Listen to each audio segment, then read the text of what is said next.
Pisces, welcome to your reading. Let's get into it. So first up, Pisces, we've got the Six of Cups, which tells me that what's going on around you at the moment, your current energies, is about balancing this giving and receiving. So this is something that maybe has been an ongoing issue for you that's been out of whack. It could be in a relationship, for example, or it could be just something about maybe you have this habit of overextending yourself and giving too much and not setting a boundary about what comes back to you. Essentially, this could be at work, it could be in a relationship, so whatever resonates for you at the moment. You may already be aware of this happening, or it could be something that comes up and that becomes your focus in the near future.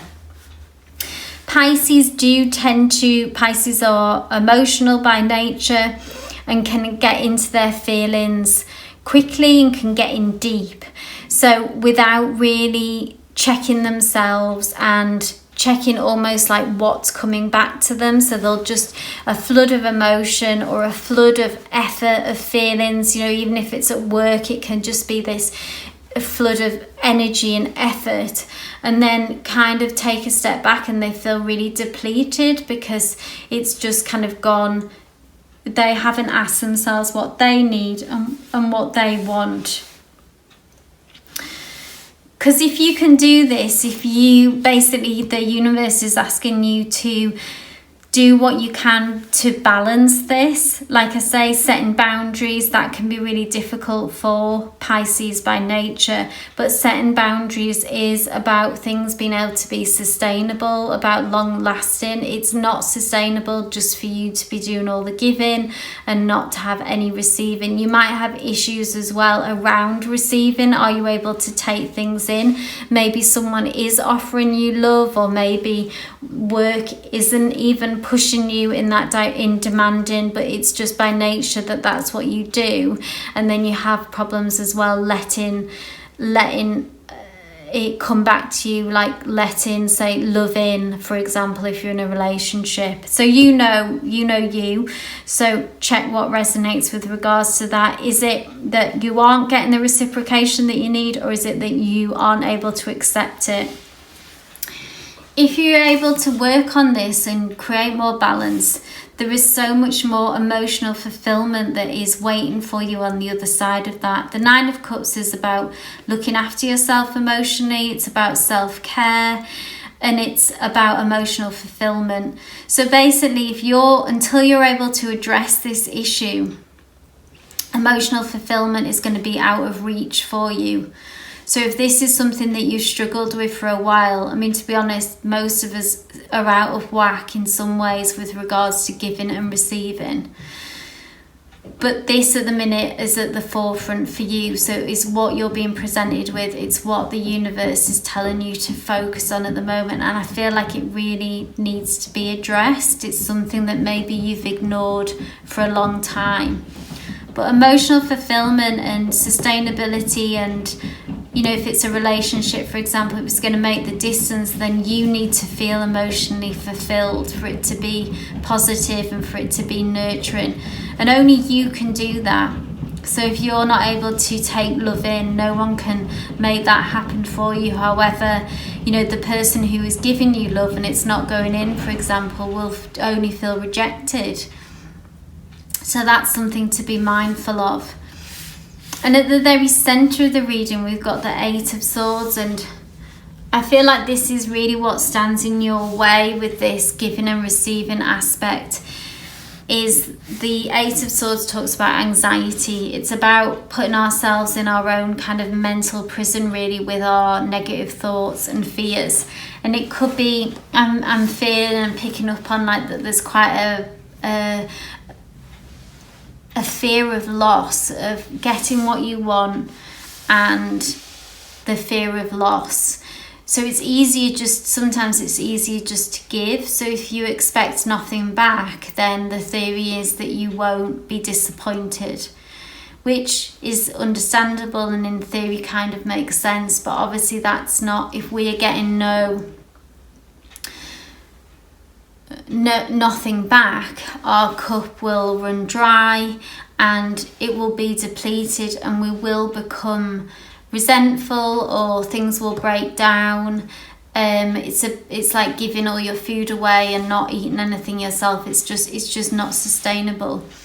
And with the Eight of Swords, our anxieties, our fears are generally, the message that comes with that, are unfounded. So it's old negative thought patterns and habits that we carry with us throughout our lives, and this seems like a repeating pattern, like an old wound that has come up for you again.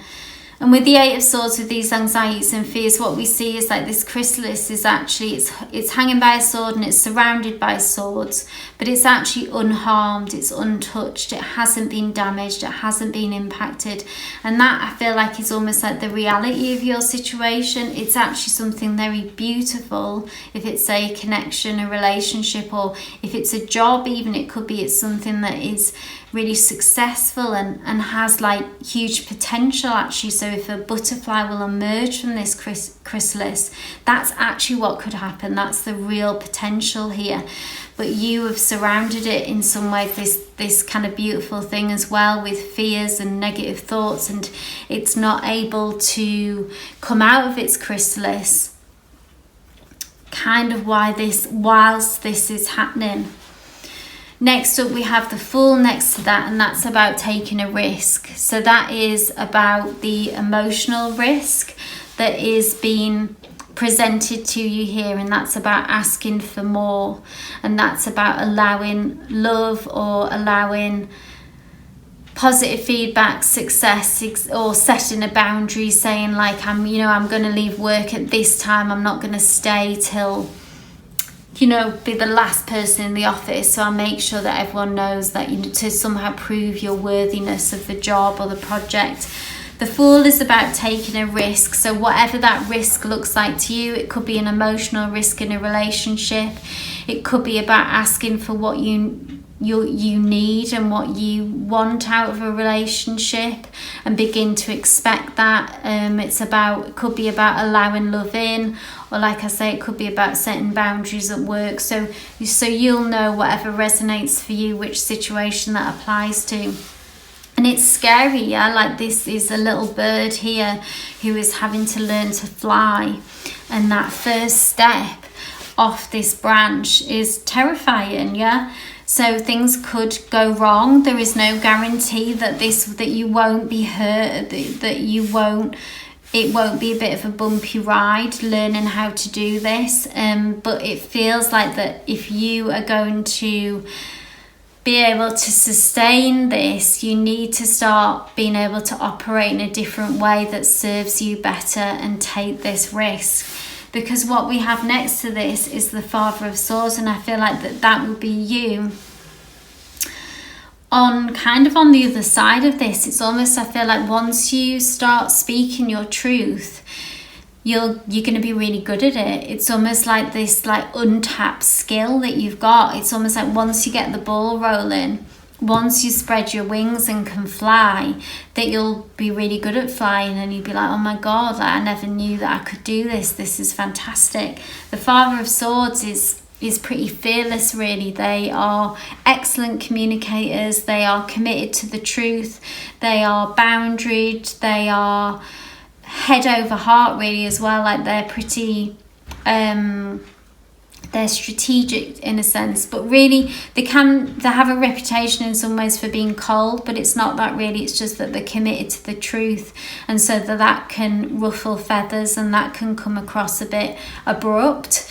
But I feel like you need to embody that energy after taking that risk, that you need to work on your communication, and that you really need to take on this kind of energy of protecting yourself, asking for what you want, setting boundaries, and so much more fulfillment and expansion will come from that. And basically what you want and desire for it to be sustainable, this kind of needs to happen, really. And you need to take that risk of asking for what you want and telling others what you need and setting boundaries. this is obviously like a lifelong kind of lesson, and this is a huge lesson to learn, but I feel like there's a particular situation and circumstance that is giving you the opportunity to make a lot of progress with this. I feel like once you've gone through the scary bit, like I say, that once you have gone through that scary bit, you'll find your stride and it will become easier. So it's almost like ripping off a band-aid, and then it's like, what, that's the worst bit, and then you get the wheel turning, and then you'll find it easier and easier once you get things going. I hope this reading resonated for you, Pisces. If it did, please give me a thumbs up. It's always great to get any feedback as well, if you want to leave that in the comment section down below. But wishing you all the best with this situation. Love and light.